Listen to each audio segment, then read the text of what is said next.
Welcome, ladies and gentlemen. Welcome to ECW. Welcome to Ebony Championship Wrestling. I am your boy, Jackie Miles, here and to host this conversation. I am very, very, very excited to get this started as we are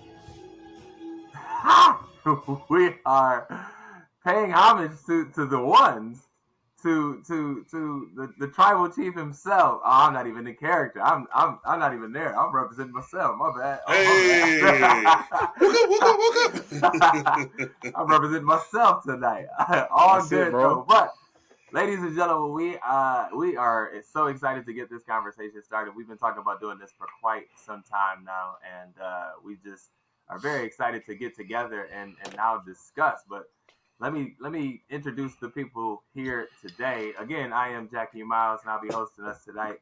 But also with me is my older brother, Brandon Monte. B. Cork, let the people know who you are.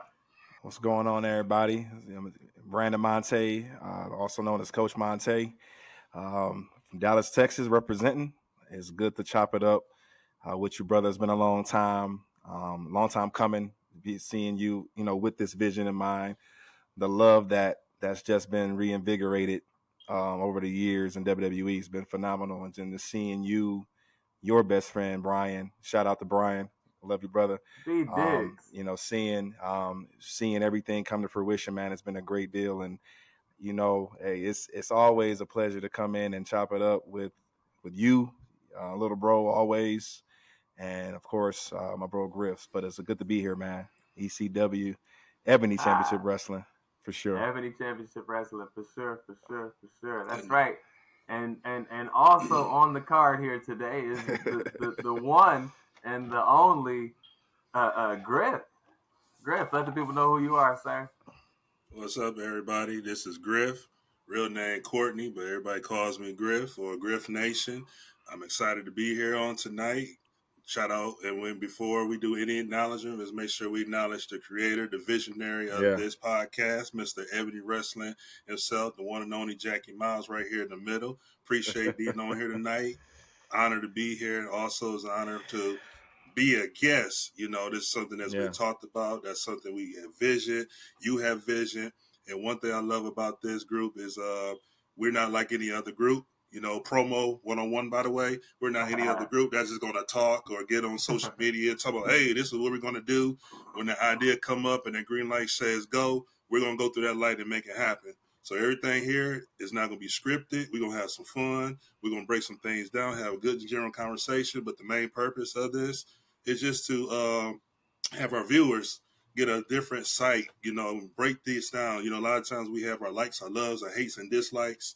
But here, we just want to break things down and give people a chance of other perspectives. Maybe give some behind the scenes, what really goes on. A lot of times people don't understand what goes on behind the scenes, whether it's with creative, whether it's with storylines, whether it's with writers and things like that. But with all of us here through our travels and being part of this business and watching it from a fan standpoint and breaking this down, we want to help give the fans and the audience that's taking the time to watch and support this another insight of what goes on behind the scenes and also what goes on in the wrestling from our perspective. So when I say our perspective, it's all respect and it's all love. And one thing about having different perspectives on this table, we got 6 eyes and 3 heads, which means that we got big brains. So we might come from a different mountain. I might be going up Mount Everest, but my brothers here might say, hey, did you look at Mount Everest on that side? Did you look at on this side? Oh, no, I didn't. So this is what it's all about, to open up that.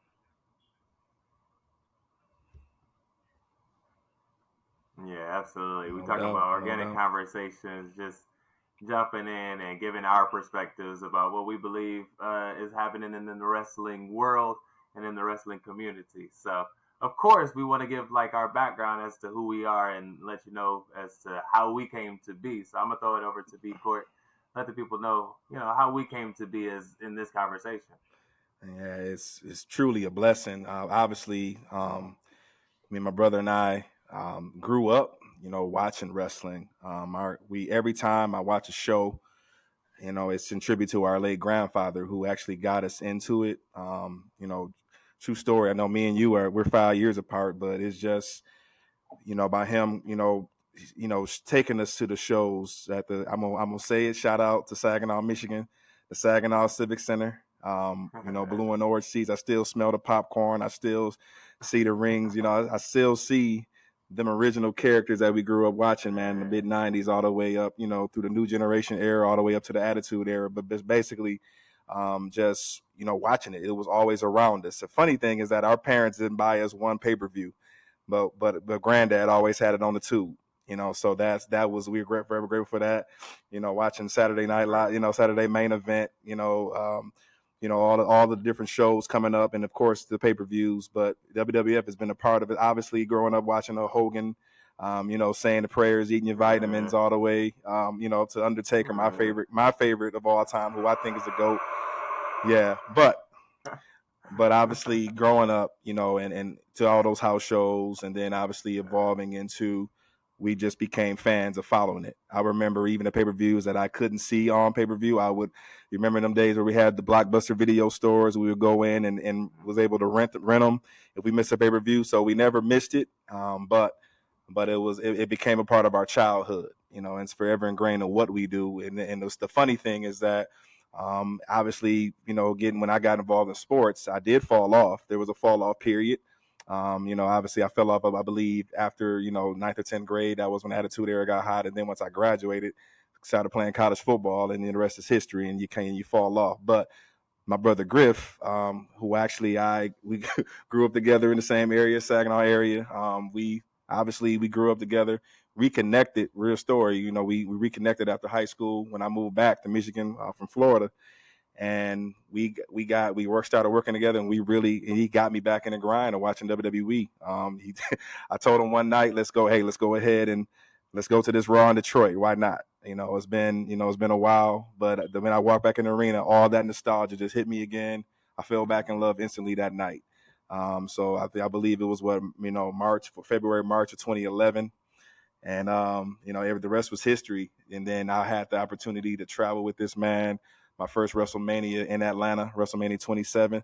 Wasn't the best show, but it's always a good time to go to the ATL and kick it. But to have that first WrestleMania experience with him, and then to obviously do it in Miami, New York, New Orleans, the list goes on. And I didn't make California with him, but we jumped right back in. But I'm grateful. Throughout that time, we built a connection. But you, Jackie, got back into it yourself.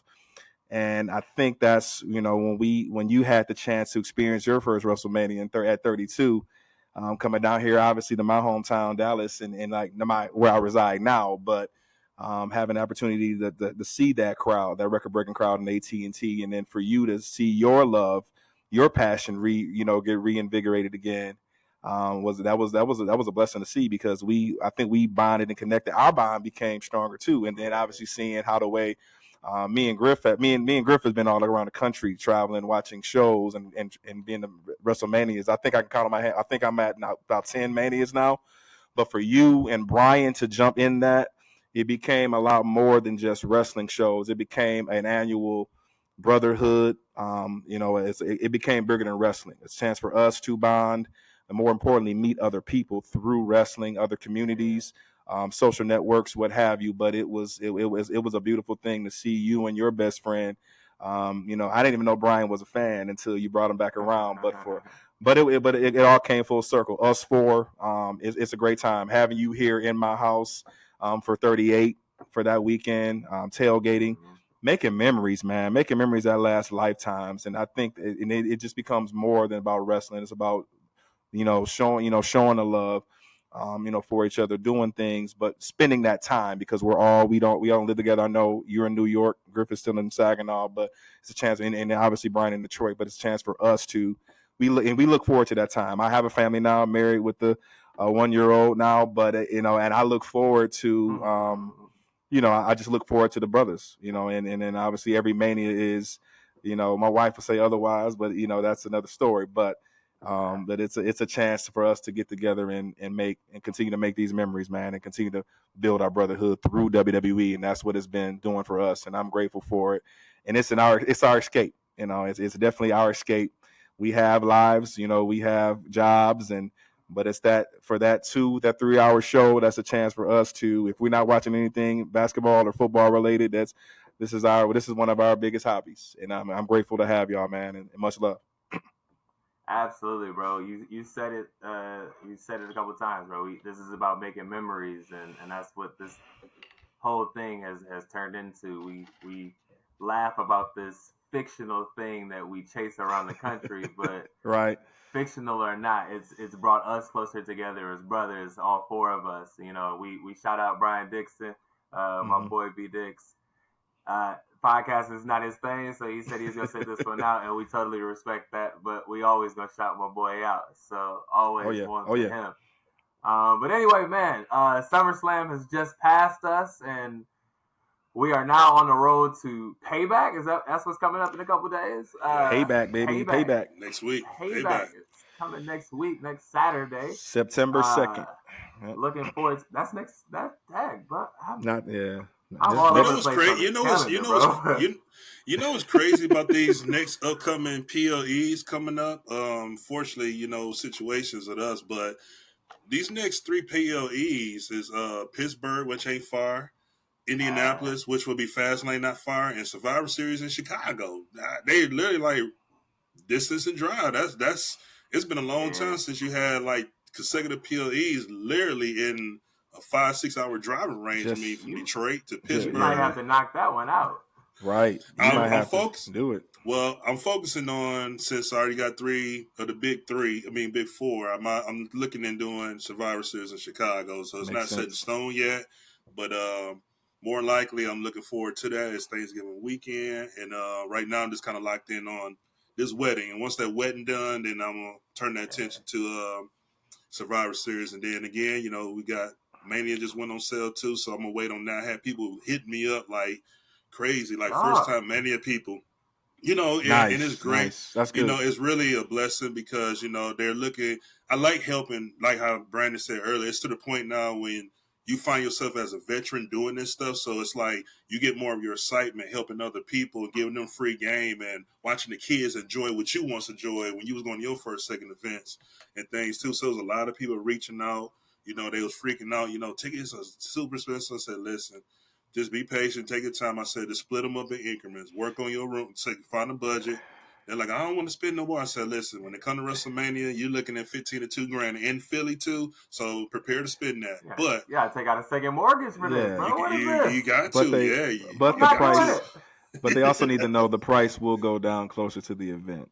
Absolutely. Well. So they have to be. There's a way to do it, bro. I'm gonna hit up a scalper. I just need to be in the building at this point. Good Jesus. Right. So I was looking at prices. No, you're not gonna get my money, sir. Not today. 5,000, 5 G's to be the 500 level? No. no, sir. Vince, you ain't got enough. You don't have enough, Vince. That's not enough. Yeah, that's just that pre-sale. They do that every year, man. That's I think the realistic price will be out usually in November. Yeah. Listen, my realistic price is gonna be in January when I can actually pay for the joint. Yeah. So whatever. LA went down too, and around January, LA started to go down too toward the barely though, barely. And and then too, like I know they went and do it in August. Now they did LA in August last year too, instead of November. But like I told the others too, I said, man, just patient, just work on your flight, hotel. Work on your budget, do your tickets, however you want to do it, wherever fits you need. But I said another thing. I said another thing too. A lot of people are just waiting to see what goes down at the Rumble. The Rumble is basically when your ticket sales will start going up because you see who the winner is, who the champion is, and who the main event pretty much going to be. Pretty much after the Rumble, so that's where your last half of the ticket sales are going to shoot up, and then. March, of course, when they start naming the Hall of Fame and special guests and things like that too. So let's jump into it. Let's jump into it, man. Speaking of main events, man, let's go right at it. Y'all got on the shirts. Y'all got on the shirts. Y'all are representing. Y'all took that picture with the Usos, looking like Usos. I was like, look at these Samoan brothers in this light skinned brothers in this picture. Let's get into it, man. Jimmy, let's talk about it. Jimmy kicks this man's face off. What we think? Well, first and foremost, let me shout out both my Uso brothers because yesterday was their birthday, in case no one didn't know that. So shout out to Jimmy and Jay. And I don't know if you guys follow my girl Trin on social media, but she recently posted a picture and blurred out Sokoa and Jay's picture due to the storyline because of the wedding that was going on. And third of all, is back, baby. Yes, sir. Is back. And third of all, like I said in the introduction, we're going to spit details and facts. So there's been a lot of this internet rumor going around saying Rikishi bald-headed now. This is Rikishi. So let me tell y'all that was a joke. That's one of their brothers. Rikishi don't have a big gap. So if you know Rikishi's not cutting that hair no time soon. As soon as I seen that, I knew that wasn't Rikishi. I was like, yep. Once again, internet has no chill. Yeah. Whatever. Bro. Relax. But yeah, but going to what you said, like I said in the introduction, we're gonna open some layers up and give people a perspective of what's really happening. So through research and a couple people I do know, and then looking at the laws of international laws, for those that were wondering, the OJ and Jay quitting and things like that, I'm gonna tell you guys right now, I don't know what's gonna happen next. And I'm not looking forward to see. I'm looking forward to see what's happening next, but I'm not into like wasting my energy trying to find out what happened. That's just the way the Bloodline storyline goes. But for y'all, want to give people insight because Jimmy, due to his DUI and his personal records and things, he's only able to travel to certain areas in Canada with special permission. So with special permission, that means it has to be a written statement of the reason why he needs to be there. And once he's going to have loaded with WWE security and Canadian security, he can't go shopping, he can't go hanging out, he can't do no meet and greets. He's strictly there to do what WWE needs him to do. And once he's done with his segment, he's on the plane flying back to the States. That's what special permission is about. So if you're wondering what happened with the Bloodline Friday, well, of course, you've seen the ceremony that was going on during social media, so it's perfect timing. And number two, because the show was in Toronto, Roman, Paul Heyman, Triple H, and all the writers on SmackDown and Fox agreed to not put the Bloodline on that story because that whole day was dedicated for Edge, and they figured the Bloodline had a segment, anything on there, it would took away from Edge's moment on SmackDown. That's the reason why you didn't see the Usos, you didn't see Jimmy, and they announced he'll be back next week, which means they'll be back in the States where he can do his thing. So I just want to put that out there too. As far as the storyline is concerned, I don't know. Of course, internet talking about Payback. They talking about Survivor Series.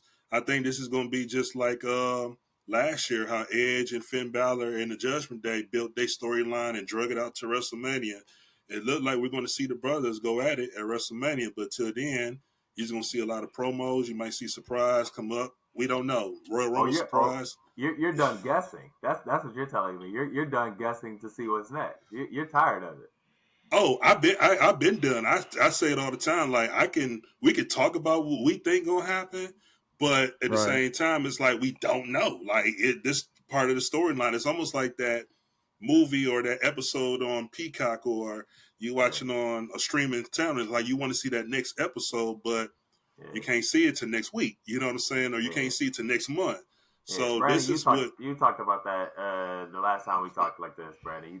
You kind of talked about that episodic thing. So one of the things, this is Triple H's baby, and I think this is his best storyline. Obviously, it's up there as you gotta think about it, Brent. When we was growing up watching WWE, what storyline had you tuning in all the time, every week? You know, because you think about it, the way they did storylines back in the day. You know, obviously the hero, the villain, hero versus giant, you know, whatever. And then it's over in 3 weeks. It's not, a 3 or 4 week feud. So I'm saying, so it's episode. Fans can hop in at any time and not lose anything. They can still, hop in, pick up where it left off. And obviously the blow off match is just entertainment. But now, so I was telling the differences between what Triple H is, which the beauty of this story that Triple H has birthed is that it's episodic writing versus serialized writing. So episodic pretty much is that you're just your day-to-day, spinoff show, the shows that we see every day on TV, name your sitcoms, all of that. where it's pretty much episode to episode, where you know the main characters, you can know a plot, but you can just hop in. Oh, they're talking about this episode, great, and you know, oh, what's the lesson for this episode? Think about it: Family Matters, Full House, all the shows that we grew up on. It don't matter what season it don't matter what season. You know Steve Urkel gonna screw some shit up, and at the end of the day, it's gonna be, he gonna be getting rejected by Laura, and at the end of the day, okay, great. There's gonna be a lesson on family, right? So that's episodic. You can pick up the serial, with series writing, and I think that's what he's doing. So he's writing in a series style to where it's playing the long game, to where, for example, like you just can't come in on episodes in season 6 in episode 8 of Power, and you need to know why Ghost shot to, why Tariq shot Ghost. You know what I'm saying? So sorry, people, Ghost ain't coming back. Spoilers. But yeah, super spoilers. I ain't turned it off since, and I ain't turned it back on since Angela died. So well, that's whatever. and that's why I told you to watch. But yes, but series, you actually have to be involved from day one. And this writing, the true WWE fans have been involved in the story that know wrestling. We've been watching this since the pandemic. This I love it because this storyline carried us through the pandemic, and seeing how it unfolds. I'm at the edge of my seat. I'm with popcorn every SmackDown that comes on, because he's doing such a phenomenal job. But where the twins are, I think I just seen something. I'm sure if you've seen this, Griff, on Facebook, somebody already writing the WrestleMania post, creating the WrestleMania posters of them two facing off. They've already talked about it. I don't know, they wishful thinking, but they've even said it, in their interview with Ariel Helwani, like that this is something that they want to do in their career. And there's no reason for them to, and people got to understand. I know people been on the internet, been tripping, what's going on with it, why, where the hell's Jay going? Dude, if he says deuces, that means put this story on ice. It has plenty of time to breathe. They don't need to, because you made a good point in prior conversations, Brent. You can actually, and I'll toss it back to you. You mentioned the fatal 4-way that's still yet to be seen of the Bloodline. There's still stories to be told. Solo and Roman has a dynamic after SummerSlam, right? So I'm gonna let you touch. I'm gonna throw it to you. But there's a lot. There's still so much they can do. Yep. I'll throw it back to you. Yep. There's too much to write, right? Right. Brian and I talked about the Hollywood. Obviously, the Hollywood writers' strike is happening right now, but we were talking about why wouldn't they hire Hollywood writers to just come in and write a storyline? Whether or not you use it or not, you can insert all of the wrestling gimmicks and stuff that goes into it, but you want what the Bloodline is getting right now, and I don't see a need for it to end. Honestly, there's so much that can happen just from the 4 people who are involved right now, let alone the people outside of this. We haven't seen a redemption story of any kind. Nobody has redeemed anything. Roman has held on to the belt, and I'm fine with that. Like, keep the belt, do what you're doing. I'm good. And I just want to piggyback on that point real quick, and I'll throw it back to you, Jackie. Go ahead. If you guys had a chance, I know, Griff, you told me the other day you just started that the video that I put in our chat on Triple H's creative, and some of the background of some of the ideas that he's getting in his style. Triple H is following NWA, where the heels rule the territories. Triple H is a firm believer in heel runs.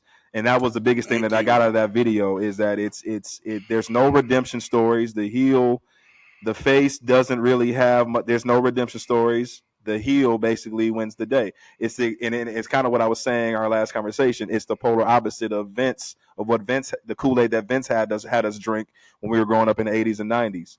The hero always prevails. Right. But that's the thing that makes this great, right? That's the thing that makes this great. It's the opposite of what we've been fed the last however many years, especially those dark times of like the late 2010s, right? Like I was like, I'm enjoying going to some of these shows, but some of this really isn't good. It's not really good TV. And if I'm being honest, like, Right. One of them WrestleManias, New Orleans. I was just there to drink. It was let's be honest, right? 34. Like we had a great time drinking. Go on record. Me and Griff had a way. I think New Orleans is New Orleans. There's always a time, regardless. Always a time. But 30 definitely top 34 for sure. I believe that. I do. Yes, I do. Yesomania. And just from a creative standpoint, right? You have Yesomania versus Roman and Brock. Who? Like was it Brock? Yes. Brock and Roman, for 34. That was the one. That was the main event we all fell asleep on. It was beach balls. Everybody was booing. It was we felt the same way. That's my point, right? That's my point. So we were booing those things. They booed Roman for 10 minutes, and like we were upset with the creative that we got. Now they're flipping it, and we don't know what's going to happen. Courtney, you've completely given up on trying to write the creative around this, and you love writing creative around this, right? And you're like, I'm taking my hands off it, and I'm just going to watch and see what happens. That's what we want. Yes. And there's good wrestling involved in it. Every segment didn't have to be a 20-minute, a brawl and match, right? Like it could be this dramatic piece, and then at the same time, the very next week we get a 20-minute match from the Usos, and it's great, right? Mm-hmm. I don't understand why people are complaining right now that like, oh, we need this to end, and they're taking up too much time and things like that. And it's like I'm completely entertained. I'm completely entertained by everything that they're doing right now. Exactly. And at some point they're gonna learn. Like this is just the beginning stages of it, right? Like this is the first time we've gotten this ever from this company, and it's just the beginning stages. They don't know where they're going either. In my opinion, they're like we're writing it on the go. Paul said we in the third inning. Paul said we in the third inning. The fatal four-way between all four of them hasn't happened. We still haven't seen what Solo Sikoa's going to do. There's another brother out there floating around somewhere. Rikishi ain't came back. The Rock ain't said nothing. Ava's down in NXT doing what she's doing. That's fine. She can do what she's doing with the Schism, but as soon as she wants to activate herself in the Bloodline, here she goes. Tamina's not involved yet. At some point, Nia Jax can come back. At some point, Trinity's going to figure it out, and they're going to bring her back as Trinity, not as Naomi. Like, there's so much that can happen in this situation, and I don't want it to ever end. What I do want them to do is layer it with the other people. Like, we can write just as much stuff for other people. Well, Cody can get in the storyline just like this. Me and Griff, we were talking before we got live on this about the tag titles. What the hell? I love Sammy and KO, but for real, and that's the difference between the Raw writers and the SmackDown writers. The Raw writers don't know what's going on. Like, they don't know what to do. And every week, like I told Brent, every week is KO and Sammy against Damian and Finn. Then the next week it's the same thing. Then it's Damian and Dominic. So next thing you know, it's and it's like, where are you guys going? Then it's increment. Then they're in the 6-man tag with Seth Rollins one week. Then another 6-man tag with Cody another week. Then it's gonna be an 8-man tag with. So seriously, like, bro, listen. I know this kind of off. I'm gonna make this quick point, and we'll roll into that later. I think that's a good segue into our Raw recap. Come on, let's go. And I'm very over Raw, and I think that's the reason why I keep grinding on Monday nights, and I get home late, and I just catch the highlights, because I was disappointed 2 weeks ago, and I'm now glad Trish and Becky was not on the SummerSlam card, and here's the reason why. You started that match at 9:45 p.m. and you ended at 10:20. Just to have a payback match, and so we start interfere and a double count out. Then after that match, Seth and Priest was in the main event. So you had two matches that's normally your kickoff with PLE. That's the first 45 minutes to an hour. And you ended off Raw, where you got so much talent and segment backstage. Trish and Becky, Seth and Damian, and Judgment Day was the last hour of Raw. Come on, y'all. Really? So, again, going to SmackDown, 2-hour show, look what we got. We got a good treat Friday, in my opinion. I think Io and Bailey against Charlotte and Bianca was a heck of a tag team women match. You know what I'm saying? It was a straight up match. No weapons, no disqualifications. It was a straight up good match. And then, of course, the segment afterwards when they tagged Bianca. Okay, we know where this story going now. Somewhere in there, it's going to be Bianca and Io. She out. But, yeah. Write her out. So, no, seriously. Bianca had her time. I love her. Fine as dear. Finally met her this year. Thank goodness. But she needs to go to the next thing. Okay. We'll talk about it. We're going to open. Let's segue. Yeah. Come on, fellas. This is what it's about. This is organic conversation. Jackie. I will get us back where we need to go. We'll say conversation. Because we were thinking the same way. We were thinking the same thing. So go Jackie, ahead. Let me go back to what I said earlier because we rolling into it now. I was waiting for this to roll into it. Let's go. Let's look at, remember what I said about the smart thing Triple H is doing. Mm-hmm. Let's look at all the champions right now, right? You got one American champion right now, which is Seth Rollins. Roman is representing the Undisputed for the Samoans. Rhea and Io are two international women's champions. We got no American women's champion currently at the time. Mm-hmm. Gunther from Russia, or wherever he's really from, is representing the Intercontinental. Then if you want to include Dominic and Rey, United States and North America, representing Mexico, then you got KO and Sammy, of course, Canada, and the women's tag. You got Chelsea Green, Canada. I can't remember where Piper Nevis from, but I know she's from some kind of country too. Triple H is doing the smartest marketing strategy like he was doing when he was going to recruit talent overseas. Put these people in these championship modes because you're attracting and marketing more. Look what they're doing with Rhea. Rhea just ain't, they're not using Rhea to recruit and get the Australian audience, but they are going after the gothic groups. You know what I'm saying? You see what I'm saying? So when you look at the marketing business strategy and even Gunther at this point, you know what I'm saying? Now you're getting all these military people, all these big ones saying, ooh, yeah, I could do this too. So it's so many targets that he's hitting, but the big picture is we only got one American champion who is Seth freaking Rollins. Everybody else, I mean, Roman's American too, but you know, he's representing the island and Samoans on the Undisputed time. But to have all international, majority of your champions from international countries, that's a huge thing. That's dope. I never thought about that. That's pretty dope. The thing that sticks out, to me is the Noam Dar situation. And you and I talked about this offline. And it kind of clicked to me when I was watching it just now as I turned it on.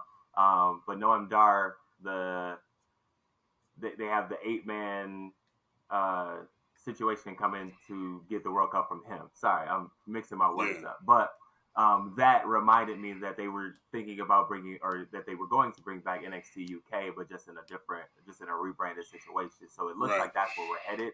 And if those international champions help that situation, then obviously we're headed in the right direction. And of course, this is going to be towards a WrestleMania overseas. We just have to head in that direction. Obviously. Agreed. I don't know about y'all. I know, Brandon, you sent that text right away, but I don't know about y'all, but I got to make that effort, man. I gotta try it. I got to get over there. London will obviously be the first. Yeah.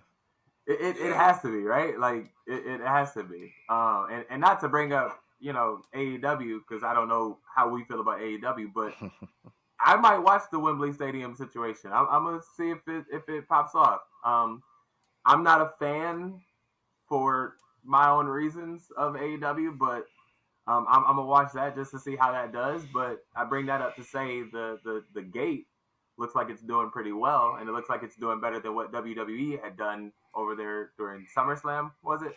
Oh, it was 30. It was 32. Mania 32.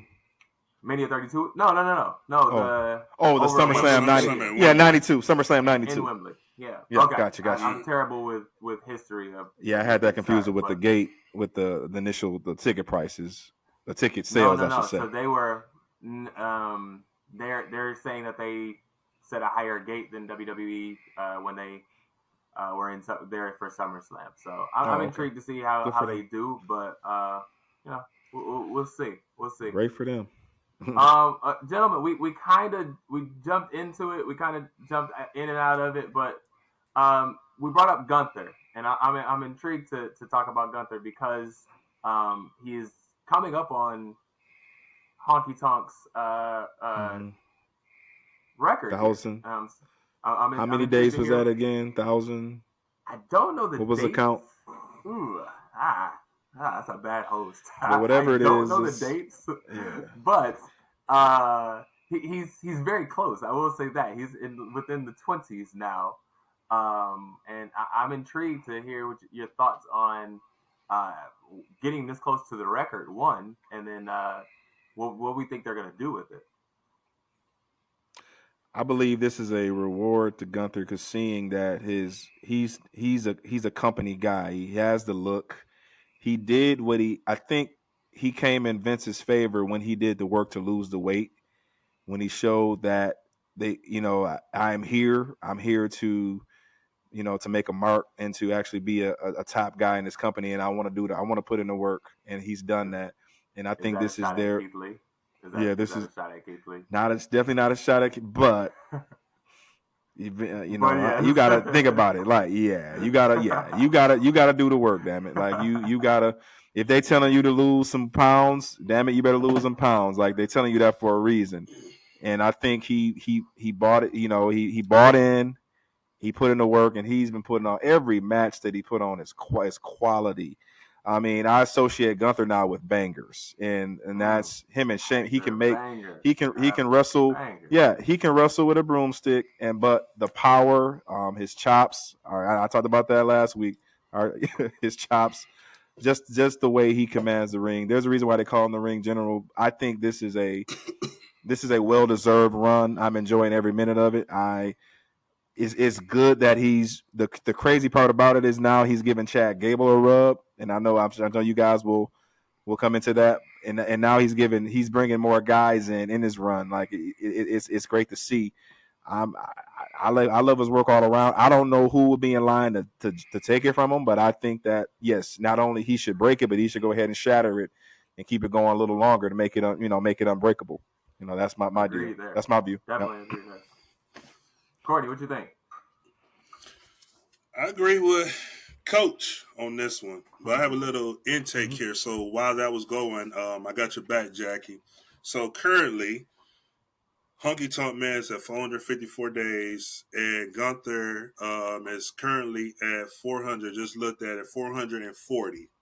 So by September 7th, 15 days, by September 7th, if he has it by September 7th, he breaks the record. So pretty much after payback, he'll be over Honky Tonk Man. Are they scheduled for payback? I just know the way that match ended. They might put on a card the way that match ended and have him lose clean. I think they should just go ahead and get rid of the feud, but. Still, like I said, Gable is up there. He's getting hyped now. Slow down. Don't get rid of my boy that fast. Right. But no. He's getting a rub from this feud. Now he's popular now. He's getting what he needs now. He's getting a rub. They need to be done with it after payback. I've been calling for this man to get an Intercontinental shot for about a year now, and I'm finally glad that they're seeing it. I didn't think it was going to happen because he was over on SmackDown, but I kept saying he needs the Intercontinental title. I kept tweeting it. Go check my tweets. I kept tweeting it because I knew that he was good. Plain and simple. Mm-hmm. He's good on the mat. I do not care so much for his character at the moment, except for the fact that he walks in with Maxine. But that's the only time I'm watching, brother. Her fine self. Good. What? Okay. All right. Off track, but I know what you were saying. God bless Toledo, Ohio, and being on the floor by that stage. Because when she walked out with the Mexican male models, I said, "Oh wait, what's she doing with them? She need to go solo." Bring back my boy Marseille. Bring my boy back, man. Bring my boy back. So, yeah, But Jackie, that's funny. That's funny though. Jackie, one thing I do want to add though, man, about Gunther, and one thing I look at, and I tell people all the time that when it comes to real technical wrestling, I'll just use this. I always use this for example. I said Becky, Charlotte, and Bianca are the top 3 in WWE right now. I said because the reason what I look at is endurance and conditioning. Mm-hmm. So I'm gonna go back. I'm gonna go back to the Rumble, and Brandon, we was there for this. And I always look at the small stuff, right? Yep. I said Gunther entered that Rumble, number 1. Dang near walked a mile to get to the ring and lasted all the way to the end with Cody, which was like an hour and 20-some minutes. And he's going back and forth. I mean, he's jumping on the ropes. He's bouncing off the rope. He's chopping. He's doing everything and, like, not even, like, tired. Then fast forward, you go to WrestleMania with Drew and Sheamus, that powerhouse match, and you getting beat, you getting slammed, and you still getting up. People better say that was the best match on the card for Mania 39. I agree. For night 2, I absolutely agree. I'm saying out of both nights. Out of both nights. I don't remember much else from WrestleMania. That was the top match out of both nights. That was the top match. Yeah, but far as Gunther just run, you know, it's at the end of the day, it doesn't matter about tradition no more. We're going to see something new. We're going to see records being broken. I think this is a great reward to see someone from another country representing to break this record that's been sustained for almost 3 or 4 decades, almost clearly. And he's a fighting champion. I had the opportunity to meet Gunther in Grand Rapids last year, the same night when the Usos took the Undisputed titles. Him and Kaiser was coming into the arena together. And as they was going through the door, he was just so humble, like, hey, how you doing, man? Hey, enjoy the show tonight. And right there, little stuff like that, like, man, you know what I'm saying? And I know everybody is different out of character, but he was just a cool, laid-back guy, man, that can just say, hey, this is me, but when I'm in character, I can flip it just like that. You know what I'm saying? So I always had respect for him. His ring work, his movements, his ring steps, how he's helping the other ones, how he's I mean, I can't I get goosebumps talking about it, and I think he's like one of the most underrated people that in the business. And even though he has his belt, he doesn't get that talk and accolade. It's almost like once he has a certain match, oh, Gunther's great. He's great. But it's like, no, he's phenomenal. But we're only looking at it because he's Gunther and, oh, he's going to win. But we're not really looking at the fact that his conditioning, his endurance, his nutrition, like, and being on the road all the time and doing this. And now he's at a place where he's getting doors open to have movie roles now, which is a phenomenal thing. So, man. Yeah, he's always had the look. Yes. The pod, of all the WWE potties that I've listened to, they said he had the look even before he dropped the weight. You know, when he had the weight, he still had the face. So he's I don't know if y'all remember. A guy. I don't know if y'all remember when they were here in Brooklyn one year. I want to say it was NXT Brooklyn. Him and Pete Dunne were on a match. Take over. Wasn't that? No, that was a Mania 35. Week. That was 35. Yeah, we were at that show.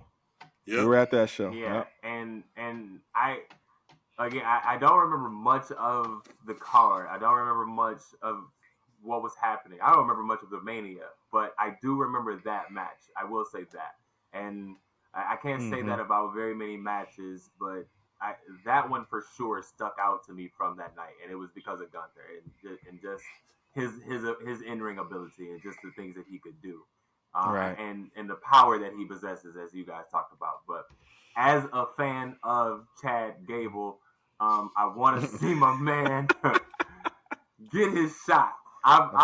Listen here, you know. I'm sure he's saying thank you. Y'all hear me all the time, throwing out some hot takes, and they eventually come around. I just want to say they eventually come around. I've said some stuff. Baron Corbin that one year, we was at Hell in a Cell. Crazy Baron take Corbin on that was one. Not supposed to win. I was the only person in the stadium rooting for Baron Corbin. And the man pulled it off, and I was the only person who celebrated. Bro, the whole crowd was silent. I was the only person celebrating. I remember you got hyped for that. Two things that happened that night that I can remember. One, LCA, Little Caesars Arena, has the best nachos in the country, hands down. Whoa. Hands down. I don't care. Listen. Jamie Henry will tell you this, and Brian Dixon will tell you this. Listen, I know people who work at the stadium that will tell you this, okay? And that was a great day. I took in the Lions. Me and wife took it. That was like we were a week married. That was like our first little getaway before we actually took the honeymoon. That's right. And we kicked it in Detroit that weekend, and took in the Lions game. Saw Cam Newton torch the Lions, of course. And then we kicked it with y'all at LCA. That was a great day. Great event. And the Usos put on the bank. Usos and New Days put on the bank. Yes, sir. That opening match. In Hell in a Cell. Right. With all them kendo sticks. That's right. That was when that rivalry. That was the origin of that rivalry that night, and they just took off from there. Yeah. That was the night that Shane jumped off the cell again, right? Dang, Shane. I'm sorry. Groundhog Day here. He jumps off, but Kevin Owens. Groundhog Day at this point. Jackie, let me roll on my wave real quick. I gotta ask you a question. Go ahead, bro. I gotta ask you this question. You know I'm a fan. What was your reaction? Bro. What was your reaction, and what did you do when he got injured at Mania this year, bro? Let me tell you. Let me be completely honest with you, bro. Let me be 100 right now. Oh my god. Let me be 100 right now. Oh. I am a Shane McMahon fan. Have been. Yes. Always. You know who I am. I have been a Shane McMahon fan for a long time. He has the worst working punches of the business. And yet I'm still a fan. I still pop every time I hear "Here Comes the Money." Every time. Yes. And they popped that night in SoFi. He had the pop. Went nuts. Yeah, he got the pop though. He had the pop and he got the pop. Bro. Here's the thing. The pop was so intense. That I went to tweet. Yeah. Looked down and was like, "Oh shoot, my boy is back. Is lit." Maybe I misspelled some things or something, but the tweet couldn't have taken that long, Griff. I missed it. It happened so freaking fast. I missed it. I'm like, he did the Irish whip. He did the Irish whip with the patented jump. It was WWE 101, the basic move, and he didn't make the jump. He didn't make the jump. I've watched it shocked me. I've watched that WrestleMania so many times, and I've still yet to see him get injured. I don't even go past out. Every time I get to that segment, I fast forward because the next thing is Snoop dropping a what the. So, Miz, and I know we getting sidetracked here, but okay, no, we're not, because that's going to take me to my next statement. Okay, all right. So Miz did a great job. Oh no, so Miz did a great job of calling the audible. Okay, great. And Snoop, obviously knowing the business, being around wrestling, like, okay, Snoop said, "Oh dang, this dude hurt for real." Like, so. Embarrassing. Miz is all right. Miz, go ahead. Embarrassing. It was embarrassing either way, but at least Snoop followed the audible for Miz. Okay. But yeah, go ahead and say what you was gonna say. Griff, to answer your question, I just completely missed it, and I was like, "That's God. That's God. That's God saying you didn't need to see that. You didn't need to see it. You didn't need to see it. That's one of your favorite wrestlers. That's one of your favorite people, and he couldn't do an Irish whip, to my understanding. You didn't need to see it. That's God, right?" But no, he couldn't do the basic leap over the basic leap off the Irish whip. To your point, Brandon, the Miz is able to call him audible, and that shows who the Miz is, right? I'm at the gym 20-year veteran. I'm at the gym yesterday, and I look up on the screen, and it's like Pictionary, and I look up, and it's The Miz. And I'm like, this is the same guy they didn't want to let in the locker room. This is the same guy that they tortured all of the years. And this man is everywhere. And say what you want about LA Knight and the pop that he is getting right now. And I understand our feelings around LA Knight. So that's why I haven't hit that button tonight.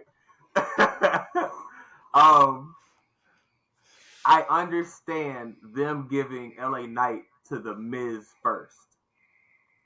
You got to think about this from a standpoint of the Miz is so good that the guy we're going to put a rocket on needs to go through the Miz first. Yep. And to me, somebody who is a fan of the underdog, I guess, because I'm a fan of the Miz as well. I've named the Miz, Baron Corbin. What am I doing?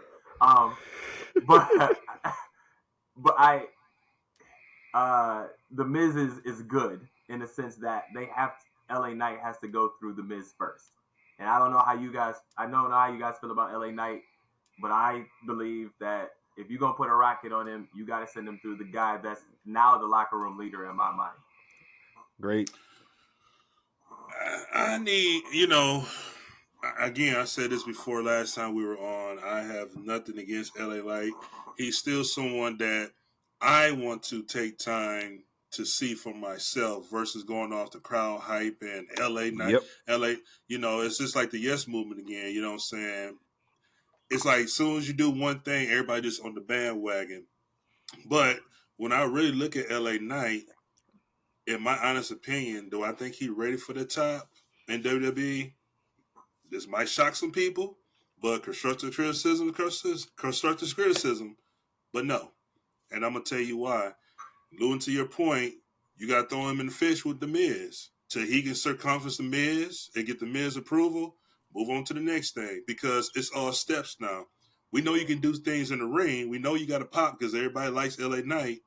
But right now, let's work on your promos. You know what I'm saying? Let's work on your promos because you can do a promo with me, but then when you're in the ring with Seth Rollins, you might choke up and not do that promo. When you get in that ring with Roman, you can choke up and not do that promo. So I don't know, bro. I don't know. I think he's gonna handle himself, bro. Because him and Miz on Monday Night Raw. I don't know if it was this week. Or it was the week before. Miz got the best of him. It was the week before. But I thought Miz had to, right? Like Miz had to. Yeah, he had to say something in this situation in order to make this believable, right? Like if it's just LA Knight just throwing out his one-liners at the Miz, it's not gonna work. If it's just the Miz like saying I'm the Miz and when my hand goes up, your mouth shut, like it's not gonna work, right? But in order for them to actually go at it, like the Miz had to say something. But it's got to be a little heat. Like these brothers got a feud. Make it believable. I think he's gonna handle himself on the mic. I think my thing is I think the WWE universe wants things so fast, and they want things right now. It's like I get it. I'm cool with him winning the Slim Jim thing or whatever, but it's like, do we have to have that right now? Because as soon as they're not able to write him in the way you want him in, then you're gonna be upset about it. Hence, Trish Stratus and them getting kicked off of SummerSlam, right? Like, people are upset about that because y'all wanted LA Knight. Like, make up your minds what we got here. There's only so much time we can actually put on the show. Because y'all are mad about 8-hour WrestleManias in one day, so we had to split those to 2 days. And now, like, that's going to be longer and longer and longer because y'all want so many matches on the card. So, I think the LA Knight thing, I'm a fan of his, and I want him to do it, but I just think the WWE Universe is going to ruin this one for me. And you put in a great perspective, and that's why I was kind of alluding to and saying, I'm not saying he's a bad guy. I mean, he has experience even with Impact. I just feel like, again, we in this ramen noodle fan base where everybody just want to put it in the microwave. They don't want to filet mignon it. You know what I'm saying? They want to put it in the microwave, put the strap on him right now. But for me, you got to go through that test, and the Miz is a great test because the Miz can go. The Miz is, I saw something this week. Someone did a post said, if the Miz was retired, should he go in the Hall of Fame? Like, why would you ask that question? Of course, that's the dumbest question you would ask. Like, are you kidding me? He could headline it. I'm saying, like, yeah, what? for real. He should. In my opinion, he could and should headline it. Depending on who he go in there with, he definitely is a headliner in my view. Like, outside him winning the championship one time, but the man is good on the mic. He is influential. He's bringing in Hollywood standards, and he's showing up to work every day. And last I checked, I don't even recall the Miz in his 20-year career ever being injured out for a long-term injury. He's there. I don't think so. Yeah. Bro, and what did it for me with him, I always had respect for the Miz, but Brandon will tell you, they did the last house show here in Saginaw. He ripped Saginaw so whole, bro. He had everybody mad. And I'm like, he tell the truth. He was talking about work. He did some homework or something, bro. He talked about the school. He talked about the public school system. He talked about the education. Oh yeah, he talked about the hood. He asked somebody. He went down the list like he lived in Saginaw, bro. One of my favorite heels. One of my favorite heels of all time, bro. Yes, absolutely, bro. Because let's be honest, what can he not do, right? Like, what we understand he's not maybe that top guy, but what can he not do is the question, right? He can talk on a mic. He can wrestle. He can handle himself. He's got Maurice. Let's talk about it. Like, what can he not do, right? Like, let's be honest, right? So we say all of that to say I'm here for the LA Knight push, but I'm also here for the respect of the Miz. That in order for him to get the rocket strapped to him, you got to go through this dude first. And this is a guy who's been here for however many years. Let's crack jokes and say he's only done this, that, or with the other. But the man has made his money. Like, Marine 17 is coming out next year. Like the man has made his money. Like, let's be honest about it. Say what you want about him in the ring or whatever. The man's made his money. All right. So most definitely. And I stand corrected. I did say one time, I forgot, there was another time that he was champion. I think Lashley took it from him when Lashley went on his run during the COVID time. So it just came to me as you were talking. It was another time he had it. He had it temporarily. I forgot who he beat it for, but it was during the COVID in the Thunderdome series. And Lashley ended up taking it from him and went on his championship run before Big E snatched it from him. Speaking of Big E, man, Big E was saying that he may not be able to wrestle again, right? Doctors are telling him that he may not be able to wrestle again. Prayers up for that. We hope that he can figure that out and get back into the ring soon. Obviously, we're missing that joyous, energy that he brings, but we look forward to him coming back. Did we see his New Day partners on Raw with the chairs? With the what? With the chairs from the Alabama boat ride. Oh yeah, yes. So yeah, entertainment, man. Yes. And I'm gonna have to ease up on them because I think you can talk about them in the same vein as Miz. Most of these parties that I listen to, they dog the Miz, they dog New Day because there's no evolution. They haven't evolved. You think about how long New Day. I'm talking about the same stick. I guess the same music, the same everything since 2016. But they've made, just like Miz in the same vein, they made WWE a ton of money over the years, and that's why people. I used to get ready to vomit every time I seen them on my screen because I was tired of them. I was honestly tired of New Day. I was tired of New Day. I wanted Kofi to hit somebody in the face. Somebody turn heel, please, somebody turn heel. Yeah. But I keep forgetting what these brothers are doing outside of the ring, and with up, down, down, with their promoting, with a lot of stuff that Xavier is doing. They're making a ton of money and bringing in. And still right. And so why change something that has worked for them since 20 when did New Day 2015, 2016, right? 14, right? 15. Now hold on. They So had a 9-year deal. They had a couple heel runs in there. They might not have been like short stint. They might not have been very, very vicious. But hold on. Okay, I got you. Let's talk about the longest reigning face of all time. And he just won the United States Championship. This man has never changed. You talk about somebody that's never changed, Brandon. This man has never changed. No, and what's funny when you said that, he was a face when Kevin Nash lawn darted him when they threw him into the production truck. He was a face. In the NWO days? 30 years ago. I was 5. Watching this man get thrown into 30 years ago, he was a face. This man has never changed, bro. I seen that Nitro. Oh, absolutely. And I thought it was a funny. I thought it was funny. I thought it was a funny. No, I thought it was a funny shit ever. I thought it was a funny shit ever. When I seen that, like, and he was a face. Then he's okay. So sticking to the subject in those saying, WWE has certain wrestlers will never evolve. Like, I get it. I think that's raised homage to the culture, to the Mexican, to that tradition of lucha libre. We can sit here and make all the excuses. Yeah, all the excuses, but yeah. Like, one of the greatest heels, Eddie Guerrero, right? Eddie Guerrero was a heel, but at the same time, he was a face at one point. My only thing is because they cheered him so much. Yeah, like my only thing is Rey Mysterio at no point was a heel. Like, at no point did somebody be like, maybe this short dude could pop off, right? Maybe he could do something to make us excited as a heel. Like, nobody thought about that. Like, and if at some point he was a heel and I just missed it, forgive me, internet, whatever. But I didn't see it. Okay, Griff, I can already see Griff typing right now. Griff typing. Let me know, Griff. Oh, I thought he was typing. No, our statistician, let us know, Griff. Because think about, like, this man is never, bro.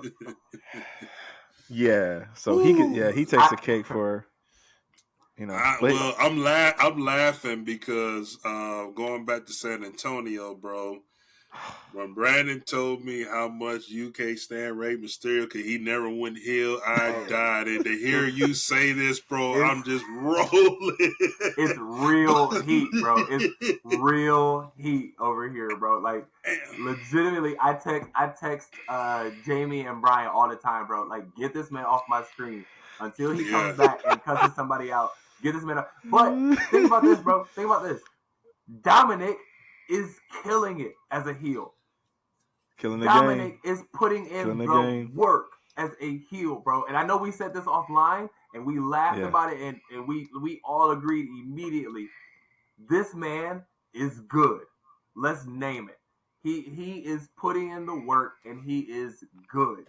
This man is good. I'm just gonna say, from the very beginning, I was like, he is not going to make it. Who thought to put this man in the ring? There's no way it's going to work out. We just doing it because it's Rey's son. He turned heel, and I was like, I'm 100% on board.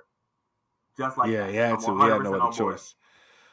Because, I was man, I first seen that fool, he needs to get in the weight room, drink some milk or something. When he first, I'm like, I remember you saying that. Like, bro, like, come on, man, you got to at least make it. You got make it believable. Like, man, if you're going to roll with your daddy, at least hit the weights. So what do we think about the LWO, the Santos situation, and the Theory situation? Brandon, what you think? As I had time, I'm still really trying to. To be real with you, Jackie. I'm still trying to. I'm still caught off guard by Theory losing it. The way, I'm still taken aback by that. I'm still trying to let that sink in. That still hasn't sunk in. That Theory is no longer the United States champion in the way he lost it in Canada.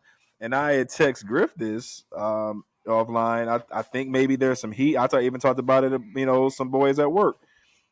Theory must be in some heat or something backstage. I don't know. But for him to lose it that way, I don't know. I mean, I'm just I don't know. Just wild thinking. I'm just trying to create these narratives and false narratives. It's got to be something, right? That contributed to him dropping it in Canada rather than bringing it back to the States. So you got.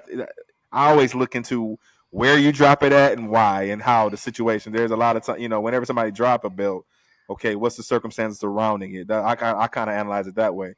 Yeah. But I think Rey is doing these two guys a solid here because it turns Theory back into the chaser. It's going to make him more vicious. True. And at the same time, you have, I don't think the LWO got together, Hall of Fame night, right? WrestleMania weekend. That's when the LWO got.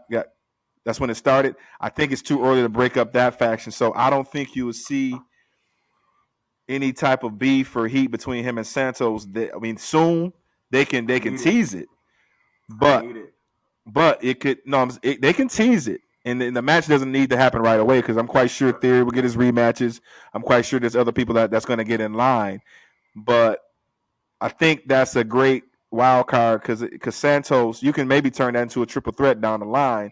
Santos gets a push because believe it or not, just like you just said, Dom is good. Santos is a hell of a worker too. He is. So I think they're carrying that group. I don't know where Zelina. I don't know where the rest of the group is, but I haven't seen much of them together. I know maybe they're taking some time off, but yes, definitely they're the creative of women's wrestling right they're now. The top, right? Lost in the sauce. Yeah. But to your point, I think Rey is doing. Rey doesn't need this at this late in his career.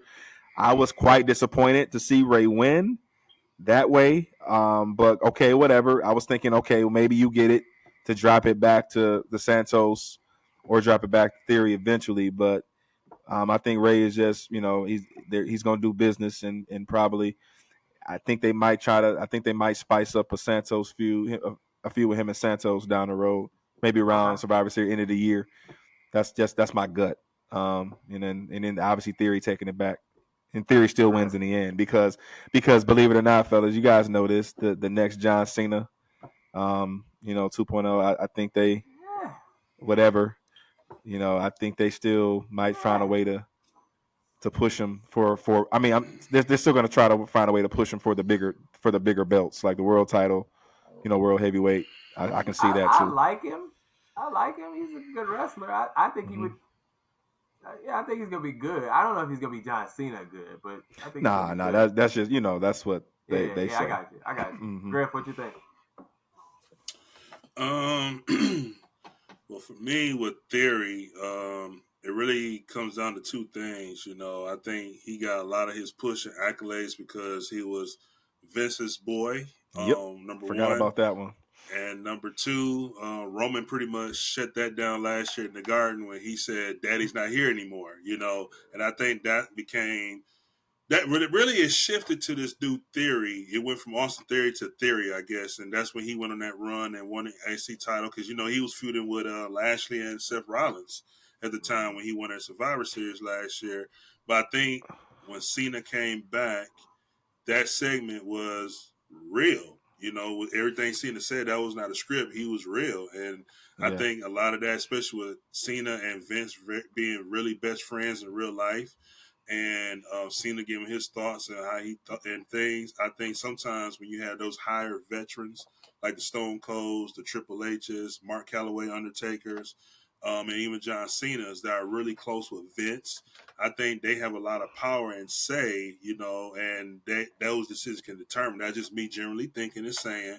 I don't know the real reason, but I feel there's a lot of backstage arrogance that's going out. I even seen John Cena was on the Breakfast Club or some podcast show, and he was asked about the promo he shot with Theory on Raw right before WrestleMania when they got Real Deal.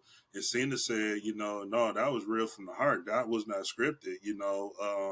I wanted to expose him and let him know and to go on TV and let him know that if he wants to make it and be this superstar that he wants to be, you have to learn to be exposed and deal with the hard times. And unfortunately, you just been handed opportunity and you're taking it for granted and going off like, hey, I'm the guy. And really, you're not the guy because you didn't go through what I went through. You didn't go through what Taker went through.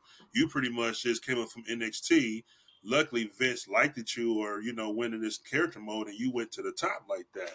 So his ring work, he's great. Physique, great. You know what I'm saying? Mic skills, Got the great. look. Got the look. He got that look. But I also think too, the real big thing is at the time that he went to U.S. Championship, Theory was here. Gunther was slowly coming. Now Gunther is here. Man. Theory's down. So now more attention's on Gunther more than his Theory. I take. They were being booked the same, right? Yep. Like yeah. around the time when booked strong as hell. They were being booked the same, and especially when USA said that they needed a championship on their network. And that's when Theory really got a push, right? And that's when things started clicking. And then all of a sudden, like you said, it just dropped off. And it's like he stopped getting the booking. Gunther got the push. Great. And I don't even know if it was off of WrestleMania with John Cena, right? I don't even know if it was off of that. And you also got to take into account the World Heavyweight arriving on Raw too. Yeah, but even at the same time, but it dropped way before that. I think what happened was when they did the draft and they maneuvered him to SmackDown. That's when it started because good point. When you on Raw, you got 3 hours. He was doing great on Raw. You got 3 hours. He was main event that one time on Raw. Like, he was in the main event. But when you drafted when you drafted a SmackDown, you have a better opportunity when you're a mid-carder or a woman. Because if you're a main eventer, it's tough to get that slot with Roman and Bloodline how they are right now. You know what I'm saying? Where on Raw, it's different. So it was kind of like a trade-off where Gunther got the blessing benefit to Raw because he got more time versus Theory going to SmackDown. He got less time or no time. No, yeah. Wow, good point. Yeah. I mean, adjustments need to be made clearly for sure. And I don't know if from a booking standpoint where that's headed, and whatever they decide is we gonna be intrigued. But the other interesting draft choice, I guess, was the Street Profits over to SmackDown, and now they're linking up with Bobby Lashley. And listen, man, listen. It's for the culture, bro. It's for the culture. As three black men, we're gonna be on board for this one. I gotta say, and I can't tell what is coming of this, but I'm letting it happen. Let's go. Yes, agree. Let's agree. Go. With that said, go ahead. Yeah, go ahead. Go ahead. No, I was gonna say this real quick and I'll let you go. And I said I watched that match on SmackDown and I noticed two different things. Ted's got this locked in look, bro. Like he got this Kobe Mamba look on his thing. Like he ain't laughing and doing all that shimmying no more. He like, but the business thing, but the main thing though, as much as I love my Michigan Wolverines and that Buckeye Dawkins been talking a lot of trash now, man. Like soon as he got that suit on, he been feeling himself, bro. And I'm here for it. I love it. He talking cash shit. I was getting ready to throw him in the trash about 4 or 5 months ago. Yep. And the reason why I think this is going to be genius is because Bobby's going to come back stronger than ever from the way they did him at Mania. And I just think that whatever plans they got, I don't know when they're going to all strike together. But the fact is, he's been out there. He's been on TV. They know it's coming, but it's just a matter of, they teasing it. But they don't. You still don't know who they're going to come after, and what's going to be their purpose. But Pause it right there. Right there, right? Think about this. You link them up with Bobby. They get strong. They do whatever they do. That's going to be great. And nobody's paying attention, and they attack the Bloodline. Like, we're not even there yet, right? Bro. Nobody from the outside of the Bloodline has interacted with the Bloodline. That's what I'm saying when I say, let it happen, people. Let whatever they decide to do, let them work it out. They're going to write stuff that we're not going to agree with. They're going to write stuff that they're not going to agree with. We have to let that happen. But the fact that we're getting the Street Profits with Bobby, that's a possibility. And let it happen, right? Like, that's to me, you add like an Omos to that situation. Yeah. Like, add MVP back and add Omos to that situation, and you go after the Bloodline. Come on. It has been rumored that Roman's obviously, to your point, when we talk about how that can happen, how they can start that feud, it is rumored that Bobby is coming back and to be one of Roman's challengers. He has to be, right? Like, has to be. Who else is as because there's strong? there's nobody else. Who else is as strong in this moment other than Brock Lesnar, Cody Rhodes, Seth Rollins? Been there, done that, right? You have nobody on the SmackDown side that's as strong that could handle that feud or handle that situation. We're still going to see Seth and Roman. Absolutely, that's inevitable. But absolutely, but this will be the big feud to get this faction. But there's so many things to play with, man. There's so many things to play with. And people wanted to end this right now. Yeah, right. Did you guys see Bianca on the poster with them? So there's a poster out there with all four of them. Come on, right? So put her with them and put Trinity with. Yeah, I'm hoping that this injury angle, that we talked about before we went live, this injury angle gets her a fresh start. And she comes back heel. I think she has to come back. Griff, me and you had talked about this. Griff, me and you had talked about this a lot of times about the Make a Wish. I'm glad that she's doing her face run, her title run. She did it for the kids. Like, she did it. But she's facing that same crossroads that Bayley faced. It's only so, to be real, it's I think it's maybe a couple months overdue because she doesn't get the pop that she used to. People are her natural. I listening to other WWE parties. They don't like her because she has natural heel tendencies because of her character. Always talking about strong. Like I said, it's their opinion. It's what they say. But like, okay, strongest. When you think you're the EST of everything, like, how can people get behind that when you think about it realistically? But imagine NXT heel Bianca coming back, right? Like, yeah. No doubt.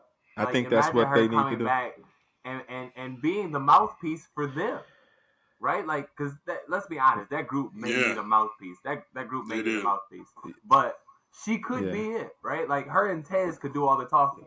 Yeah, you know what I'm saying? Like, don't give Bobby the mic, please. Bobby don't need the mic at all. Just let him wreck people. But the key to it, though, and I'll let you go, and I'll tap you in, Griff. The key to it, though, is really going to pop off, and it's going to be lit as hell if MVP get a hold of it, and let MVP. I think you looking at in my opinion, I think Paul Heyman. I think there was a interview that Paul Heyman did. He actually gave MVP some flowers, and saying that, who will you say talks the best cash shit behind me? And Paul said immediately MVP. And that's the reason. So I'm saying, like, if you already got Paul Heyman building you up, MVP can hold his own the mic. I think, I believe you'll have something if MVP can lead that group for sure. But go ahead, Griff, if he's going to say something. I was just trying to go back in time and think of which story, what rivalry it was. It might have been the Miz and Maurice. It might have been Edge and Beth. I can't remember. Mm-hmm. But the way I would tease Bianca entering with that faction and that group with them, it has to be Tez and Dawkins going a hot streak, like win, to a point a female going to like run into them backstage and just compliment, like, hey, y'all doing great, da-da-da. And then Bianca comes like out of nowhere, jealousy angle. What you doing, mom? That's how the Stevie teaser starts. So you got to teaser started somewhere with that. Sure. Then what's going to happen is next week, that same chick, whoever it's going to be, going to run into Tez. Tez going to get some ice cream. I mean, get a Coca-Cola from the vending machine or something. And then it's going to be them one-on-one. And then all of a sudden, Bianca said, I ain't talking no more. And she going to ambush her from behind. So, to me, I feel like that would be the build to get her with them and then had that heel run. Because I think once that happens, she's going to get a new energy, a pop, because now we're going to see that heel. Because we go back to like the heel Bianca NXT, she was the natural black chick that we always see all the time, like like hand in the face, like and we saw a little bit of it. She did a great job. If you remember, we saw a little bit of it recently when Charlotte came back, because when Charlotte got in her face, she said, "If you don't get your hand out my face," and she stole on her, like hold on, like. Hey, I ain't like them other chicks you bullying around. Like this me. It's so long overdue. Slightly teased it. Yeah.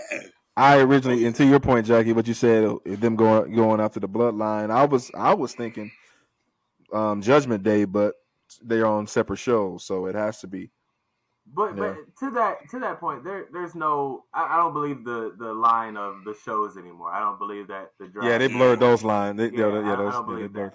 But also, like, the Judgment Day is what the bloodline is on the opposite show. On Raw, on Raw, yeah. Right? So they're gonna stick around on that side of things, and I don't think we're gonna have too much interaction with them until it's time. You know what I'm saying? Like we've met at this peak, and we have to fight this out. But I'm with you guys. I want Bianca to be involved in that situation. Here's the difference between us and the rest of the internet. If this does not happen, we are not going to blame anybody. Right. We are perfectly fine with fantasy booking this in our life goes on conversation. Life goes being on. Okay with going outside in the real world and realizing that this conversation has no bearing whatsoever on anybody else, right? Anyway, last but not least, gentlemen, before we go, let's do it. Predictions, spoilers, and hot takes. How this works, gentlemen, is you're going to give me a prediction. This is something that we probably 100% all believe is going to happen, right? Your spoiler is something that maybe you and only half of the WWE universe is going to believe. And then your hot take is going to be something that clearly only you believe. My hot take that one night at Little Caesars Arena was that Baron Corbin was going to pull it off. Not so hot take anymore, gentlemen. But anyway, let's get this done. Who wants to go first? Who's ready to go? Who's ready to go? I need a prediction from one of you. I'll go. I'll take one. I'll take Griff, it. What you got? I'm gonna stick with my number one prediction. We'll see the return of the Viper, Randy Orton, very soon. Okay. All right. Got you. Randy Orton returns. I've always wanted this to happen. I need the New Day to wrestle Randy Orton and somebody else. I don't need it to be Riddle, but Randy Orton and somebody else. Oh. And I need Xavier Woods to be taking the beating, and I need Kofi Kingston to get the hot tag, and I need Kofi to hop up on top of the rope and like he's gonna springboard in, and I need Randy Orton to hit him with an RKO and end it right there. And let's end Raw right there, like on that, like let's hit that man with an RKO, and then let's be done with the night. Like that's all I need. That's not my prediction, nor my spoiler, nor my hot take. That's just sorry. That was on line with what you were saying. I'm sorry, Brandon. What you got for prediction? This one just popped in my head. I was hit it one way, but I'm gonna go this way instead. I predict, seeing how badly and poorly booked he is right now after these contract disputes, I predict my boy Drew McIntyre is ready for another heel run. Ooh. Yes, sir. Oh, who do you think he turns on though? Matt Riddle to start. On Riddle? Yeah, because it's already brewing. Like the tag. Yeah, I don't like them tagging together. So the only way to get him out of that situation, bro, is let's see. What's that man's head? What's the heel? What's the heel to face ratio on Raw? Or is it I think Raw is terrible too many heels. I have none of these numbers. I'm a terrible host. None of these too many heels.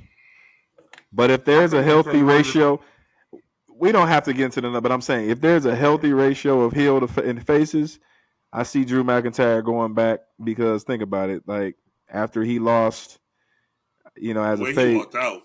Yeah, after he lost at SummerSlam, I was like, okay, well, let's get this guy back and let's get him a heel run to get him back going. I'm with it. I'm intrigued to see what they do with him when he does turn heel, but I'm with you. I think it does happen. I do think it happens. Okay. My prediction, gentlemen. I think. I got him. I'm leaning this one between the prediction and the spoiler, but Chad Gable, man, Chad Gable is gonna win the IC title, and that's coming, man. Chad Gable wins the IC title. That's what I'm saying. I hesitate putting it in between the prediction and the spoiler, but I really do believe this one. So, okay. Spoilers, gentlemen. The gray spoilers. Area. What's Go ahead, spoilers. Griff. What you got? Man, the one I can come off the top of my head right now is Io Sky is not going to lose that title for a very long time. So she's going to get a good reign, a decent reign. Absolutely. Okay. Now WWE is on this kick of like extremely long title reigns. Do you believe she's involved in that as well? Because I mean, she has the title now, obviously, but do you believe she's gonna hold it that long to be involved in that conversation? Absolutely. Io is probably. I will put Io up there, probably top 5, 6, 7 easily, and she brings a different style from Japan and mixing it with what we do over here in America. And she's in great condition. And even in NXT, I just think with Shayna Baszler being the dominant factor, Bianca being who she was, and I forgot who else was over there in the women's title at the time, I don't think we got a chance to see how good she can go because of those main pieces that were there dominating NXT when she was there. And I said now once she really breaks away, is really going to expose her. Plus, right now, you don't want to take it off from her quickly because she just got it, and also she's representing her country. So it's kind of like unique to have Asuka have it for a couple months, and then you go to Io, and then let's not forget too. This probably could have been another spoiler, but I believe it's going to be Rumble time when we see this. Not no time soon, but then again, I don't know. You know, this is one thing. Like we said earlier, we just gonna sit back and just let the writers do what they do, but. Kairi Sane has re-signed back with WWE. Yeah, that's and right. I'm expecting her to return probably at the Rumble because I heard she's taking like a little sabbatical just to like, you know, relax, do what she got to do. I know she's married and, you know, things like that too. So I think she's trying to get back in her rhythm back in the States. So we could see her soon or we might see her at the Rumble, you know, if, you know, I know we did our predictions, but, you know, another thing, I'm just thinking, like, if she does return to Rumble, she could win the Women's Rumble, and then it could be the first ever International Women's Championship at WrestleMania between her and Io going to represent Japan. I want that to be Asuka. I'll be honest. I want that to be Asuka. Me too. I hear what you're saying, and I believe you're right, probably. But I want that to be Asuka. I think Asuka's great, man. I'm always a fan of Asuka's. A lot of people do not like Asuka, bro. And our boy Iz is one of them, by the way. Really? Shout out to him. Yeah, man. Iz is hilarious, man. But come on, Cruz. And you know, you gotta remember our guy is Puerto Rican too, so you know I don't. I give him a pass on that too, but he's not one of the ones that dogs her. He just like you know, and I think he does because his daughter like her, so he's like teasing her a little bit too. So kind of dig on her a little bit. Yeah, we gotta get him on here soon. Oh, no bro, doubt, yes. no doubt. I know he'll love it. Get him on here. No doubt. Brandon, you gotta spoiler. Spoiler is something that I believe, right? That could possibly. Spoiler is something that about 50% of the people believe. Only I. Okay, so your hot take is the one only you believe. The hot take is I gotta drum that one up. All right, so obviously, you know, I've been intrigued with this the Judgment Day's dynamic lately, and you know, teasing, you know, every faction teases, you know, feuds within, and you know that stuff is cool, but JD McDonough replaces Damian Priest. At first I was thinking, do we add him? But the history with him and Finn, obviously, you know, in Ireland and all that. I know he was an Irish boy, cool. So I just think that, and they like boys, and they tight. Yeah. You know what I'm saying? So I just think that JD. There's a lot of people that's thinking maybe he's going to join them, but I think he's going to replace Priest. Yeah. I'm on that 50% that believes you, B. I'm with you. I like that. Yeah, I read somewhere that that Damian Priest was the one that was going to be ousted, but I just thought it was just going to be just him being ousted. I didn't think it would be adding. No, literally, they're bringing his replacement in right now. Yeah. Which I'm on board for. Like I think JD is actually really good. I don't know if the Judgment Day remains the Judgment Day without Damian Priest. To be honest with you, no. That's now two founding members gone. What is this? The NWO? Like we can't have everybody come out. Like yeah, but the thing is though that the thing that I like the WWE is not doing. They're not doing. I mean, like I said, this ain't 1997. You know what I'm saying? Six. Sure. So you can't have 50 million people in one faction like them days. But yeah, they may be keeping it 4 at the most of these factions, 4 to 5. So yeah, I think we're balancing out a problem that I think WWE versus AEW had, right? AEW when they first started was like faction. Everybody was a part of a faction. Yep. And WWE had none at one point. It was just tag teams, if that. Yep. And then now, fast forward to now, and we're doing a lot better in the faction situation, and it's helping with storylines, right? You're interweaving the situations a little bit better, and it makes more sense. And so I'm on board with whatever happens in the Judgment Day, because I think they're really good. I just don't want them to split up. I just don't want that. Right. I just don't want that. And to be honest with you, that's my spoiler. Dominic goes on a run. I think he goes on a run here, and on both shows. Brett is not here, but I think he goes on a run, bro. I think it's like a legit one. Like he's gonna drop the title at some point, and either he takes Carmelo to the limit, or he wins an Intercontinental or something like that. But I don't think he's done winning titles, bro. And people can hate him all they want to. And think about it, like he has to be living the life with the boos that he's getting, right? Like Logan Paul said on his situation that he wanted that. Like he was envious of Dominic because he was getting so much heat. And I think they set this man up to go on a run. That's where the money is. Yeah. This is gonna be a legit situation for him, and I'm rooting for him. So that's my spoiler. Dom's going on a run. Okay. So all right, hot takes is where we're at, and that's gonna close us out. Hot takes. Courtney, you got a hot take for me? You know, Brent, I had one till you guys start talking, and 2 more came, so I got 3 of them, and it's probably gonna blow y'all brains out. I'm gonna start with my one hot take that I had. Hold on, this is good. My one hot take I had was, and we talking about Judgment Day, Seth and Roman, Survivor Series. Roman wins. Priest cash in and win the title from Seth after the Roman match at Survivor Series to close out the main event. Great one. My next one. For title. Okay, you got title for title. But so stay right there though, which could play, to be real, that could play into.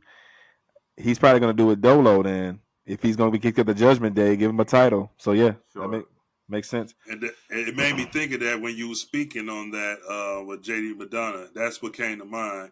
My next one is going back to the women.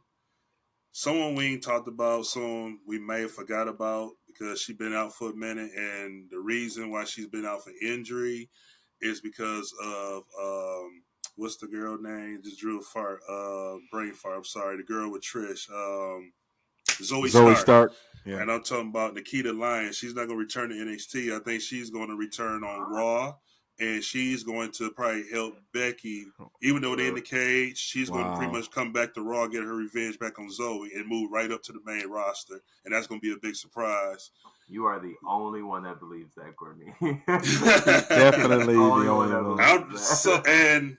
And for my last one, I'm making definitely the only one. I was thinking of Absolution when Paige, Mandy, and Sonya first debuted, and I would love to see it. It could happen. I believe it could happen, but it could happen at the right time. But I got a funny feeling Toxic Attraction is going to come back together without Mandy, JC, and Gigi Dolan and Cora Jade to the main roster, and they're going to do like a women takeover. Okay. I'm Core Jade. I'm on board. Dog, bro. Listen. Yeah. Forget you, Brian Baker. Yeah. Brian Breaker. Yeah. You better not. Yeah. Hey, Brian Breaker and Ricochet. If y'all ever listen to this, y'all better not mess up. Y'all better not fumble. Hey, especially Ricochet. I love you, bro. You cool dude. I still got that picture of us. Oh, my I'm letting you know. I Here even he told goes. your fiance. Here he goes with his. Don't let him fumble. But I'm done. Brandon, let me jump in real quick. Let me say this: one of the greatest title reigns that is never talked about, that we haven't necessarily talked about in our circle. One of the greatest title reign is Mandy Rose on NXT. Oh yeah, for it to come to an end so fast for the reason the way it did, right? The way it did. It's totally unnecessary, man. And I think it was so good that it could have propelled her on the main roster to actually be up there with Becky and them. Yes. And maybe not Becky to an extent because Becky's up, but she's definitely Bianca conversation after that run. Yeah. I don't know if that would have came to fruition, but I thought it was just that good. I'm sorry, you mentioned Toxic Attraction, and I thought about that. Sorry, Brandon, go ahead. You good. So first of all, before we end the show, we got to give flowers to, before I go into my hot take, let's not forget the NXT brothers that did their thing in the main event last night. Facts. I'm sorry. You're absolutely right. I'm sorry. Like I said, we just got to shout out the brothers. Main eventing NXT, great moment. Of course, we'll talk more about it, but yeah, great match. Good to see them. Hopefully, we get it again. But to see, also shout out to Trick. I think they got a good angle that's going with him and Mello, that feud. So it's good to see brothers in NXT doing their thing. And there's more to come. More to come. Right, more to come. Because Velvet, I like about this NIL thing. Yeah. It's some brothers coming. Right? It's not. Yeah. So, but obviously, we were, and once again back on the road. And like, if we want to talk about best matches that we've seen live, NXT, it's still to this day the 6-man ladder match for the North American. WrestleMania. What was that? 34 weekend. Yeah. So that was That was the night. That was the night of the 7 hurricanes on Bourbon Street. Yeah. Oh, dude, the Tootsie Roll. Yeah, that Tootsie Roll night. That was the night of the you suck out the car. Our fans. Listen to these viewers watching this. Yes, Jackie. Yes, was we keeping that in NOLA. Yeah, we keeping that in NOLA. And, but I just nobody was ready for Oscar. Nobody was definitely ready. That and shout out Brian, and I'm gonna go ahead and say this for viewers, carrying his ass up Bourbon Street, so I ain't gonna say nothing else, but I love him. I knew that was coming. Hey, my hot take. What a time! Oh yeah, hot takes. That's my hot take. But yeah, I just wanted to. Yeah, sorry, I had I got sidetracked NXT talk, but for a good reason. There. My hot take is. I don't think Becky wins Charlotte. She's gonna win the NXT Women's title. The bad part is, Brandon. The bad part is, like, this is a hot take, but there's actually people who believe you and believe it. Okay. I know you're fine. You're fine with your hot take. Yeah. Courtney and I clearly don't agree. We don't want it to happen. We don't agree and we don't want it to happen. But yeah, it's because I don't see her squaring off with Rhea just yet. And in EO. No. And the shout out with Tiffany doing the thing last night. Oh, yeah. Right. I'm a fan of Tiffany's, by the way. Yes, sir. Hey, I'm on her shirt, bro. I ain't gonna lie. Yeah. Me and Brian were talking about that. Brian said, I'm thinking about getting it, bro. Brian said he couldn't get it until he was in his Cameron mode. I'm like, okay, bro. Wait. So yeah, like I said, NXT. I'm not. Like I told y'all before we went on live, Raw and SmackDown are in the rotation. I got to get NXT back consistently, but I have not seen the shirt yet, gentlemen. So y'all got to get me in the loop. Yeah. You gotta hop on, bro. I'm Okay. here for Hey, I put it to you this way. I give you 2 spoilers. One is perfect for October breast cancer awareness, and number 2, you have to be the right person to rock it. And I'm gonna leave it at that. You'll see it. So it's pink, and then there's something else. It gotta be all right. Got you. All right. Yeah, bro. Never It's mind. dope, bro. I'm doing it. I'm doing it. I'm probably gonna get it. I thought about getting it closer to WrestleMania. Is my only thought. Yeah, 40% fanatics. I need it. 2 for 1. I need it. Get it. I Get need it. My hot take, gentlemen. Mm-hmm.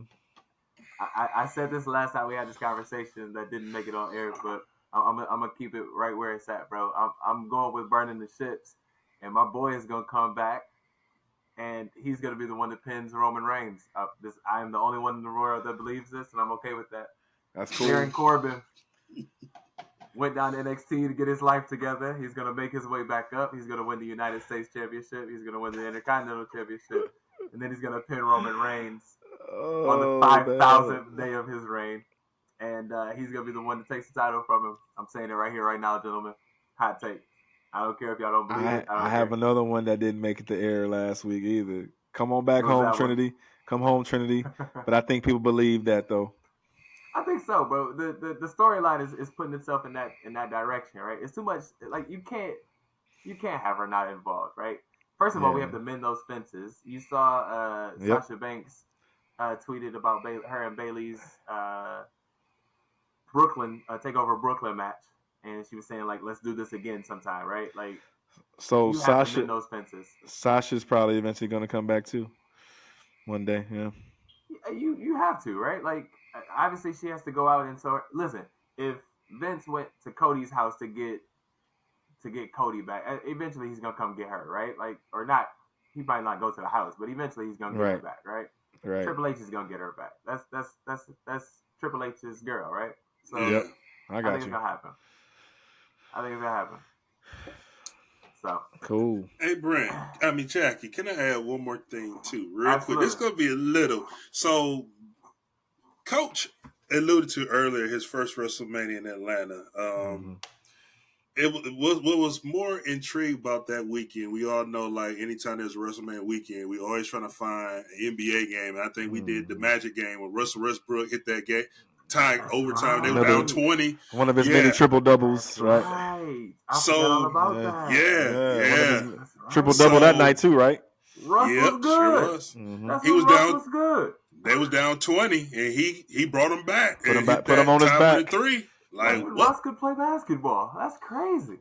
That was when he could play basketball. Yeah. I'm bringing this up, Brent, because this is an untold story, and Brandon probably gonna fall out his chair when I mention this again. His first WrestleMania, like he alluded to, wasn't the best, but the best moment of that weekend in ATL was the Celtics and Hawks game that Friday night. Brent, Jackie, when I tell you, because that was when it was Phillips Arena. That's when Joe Johnson, Josh Smith, KG, Ray Allen, Rondo, bro. You remember they was rivals at that time too. All of them was there. Jackie, when I tell you, that game was so lit. Every seat in that boy, and I'm saying the Friday before WrestleMania too. Absolutely, yeah. So I had to add that because I didn't get it in earlier when he was introducing that. But the highlight for that weekend. It's amazing how our weekend has evolved around that weekend. Yep. Like you guys talk about like that Friday night hitting the Hawks game, going to WrestleMania, or going to WrestleMania that weekend, and then come on back home. And now, like when we plan to go on trips, now it's like we need a week.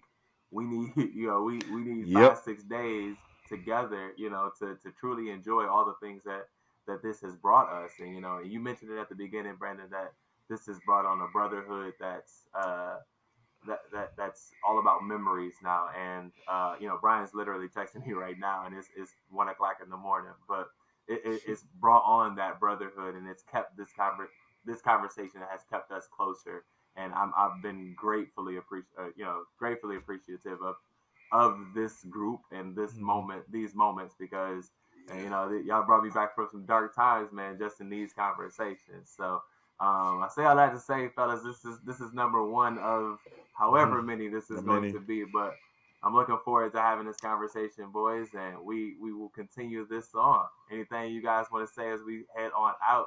Courtney, tell the people where to find you on the internet. Yeah, you guys can find me on Twitter, cgriff84. I'm still calling it Twitter. It's some X thing right now, but I don't include X. I still stick with Twitter. So cgriff84 or hashtag GriffNation. Put that in the search box. You can easily find it. Also Instagram. That's pretty much more time is on than anything else, and that's GriffNation84. In fact, I'm 2 days late. I had put a review and also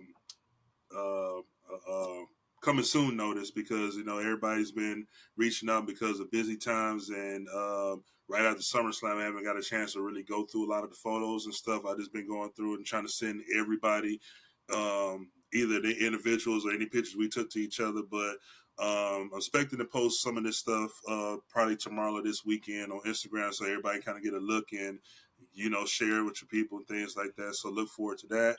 But Instagram, GriffNation84, Twitter, cgriff84, or just go to the search bar, hashtag GriffNation, all one word, and you'll be able to find me. Find that man on Instagram. Find that man on Twitter. Find him. B Cork, where you at? You find me on IG, just on IG, at Coach Brandon, Coach Monte 24. Like I said, gotta load some stuff up here. Gotta load more photos and memories. Actually getting the loop, but I'm more so a contributor.